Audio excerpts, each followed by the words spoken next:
আসসালামু আলাইকুম, সবাই কেমন আছেন? আশা করি সবাই ভালো আছেন। আলহামদুলিল্লাহ আমরা সবাই ভালো আছি। তো যেহেতু এখন সবসময় আনারস পাওয়া যায় বাজারে, তো আমরা বাজার থেকে 2টা আনারস কিনে নিয়ে আনলাম। আসলে এই আনারসগুলো অনেক বেশি ভালো হয়েছে আর রসালো ছিল, মিষ্টিও ছিল। তো আমার মেয়ে কান্না করলো যে ওকে আনারস কাটিয়ে দেওয়ার জন্য। তো আমি আনারসগুলো একটু কেটে সাইজ করে নিলাম। তো হালকা একটু লবণ আর মরিচের গুঁড়ো দিয়ে দিলাম। এভাবে আনারস খেতে অনেক বেশি ভালো লাগে। তো আমার মেয়েটা যখন এই মরিচের গুঁড়া খেতে পারবে না, তো ওকে আমি এমনিতে আলাদা একটু হালকা লবণ মেখে দিলাম।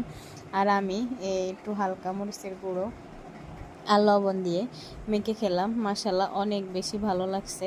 আর এইভাবে আনারস খেতেও অনেক বেশি ভালো লাগে। তো আজকের ভিডিওটি এ পর্যন্ত। সবাই ভালো থাকবেন। আর আমার ভিডিওটা কেমন হয়েছে সবাই কমেন্ট করে জানাবেন। আল্লাহ হাফেজ।